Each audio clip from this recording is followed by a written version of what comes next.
అదే RTV app వార్తల్ని క్షణాల్లో చదివే అవకాశం ఉంటుంది. ఒక న్యూస్ పేపర్, ఒక టెలివిజన్ ఛానల్ మీ చేతుల్లో ఎప్పుడూ ఉంటాయి. కొత్తపల్లి గ్రామంలో ఒక ఇద్దరు వ్యక్తులు నాటు తుపాకీతో సంచరిస్తున్నారనే సమాచారంతో అక్కడ ఉన్న వీఆర్ఓ గారు మాకు సమాచారం ఇవ్వగా మా సిబ్బందితో మేము వెళ్ళి వాళ్ళని తీసుకురావడం జరిగింది. వాళ్ళతో నాటు తుపాకులతో పాటు వాళ్ళ వద్ద ఒక మోటార్ సైకిల్ కూడా సీజ్ చేయడం జరిగింది.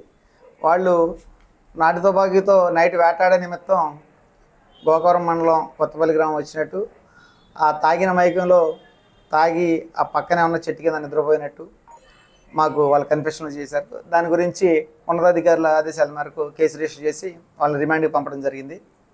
తదుపరి చర్యలు ఆ వెహికల్ మోటార్ సైకిల్ ప్లస్ ఆ తుపాకీని సీజ్ చేయడం జరిగింది. తదుపరి ఈ కేసుకు సంబంధించి పూర్తి దర్యాప్తు ఇంకా చేస్తున్నాం.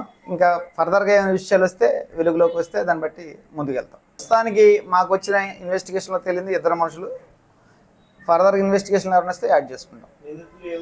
ఈ నిందితులకు సంబంధించి పాత్ర అప్పారావు అని చెప్పేసి ఒక అతను సూరంపాలెం విలేజ్ గంగవరం మండలం, ఇంకొక అతను పొడియం పొట్టిదోర అని చెప్పేసి ఇతను కోట్లగూడెం గ్రామం రంపచోడవరం మండలం. మా వెరిఫికేషన్లో ఎంతమంది కేసులు ఎటువంటి కేసులు నమోదయ్యలేవు వాళ్ళ మీద.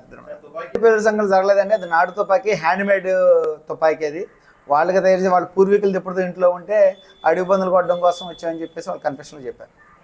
గ్రామస్తుల శబ్దానికంటే వీళ్ళు బైక్ మీద తాగేసి వెళ్తూ పడిపోయారు.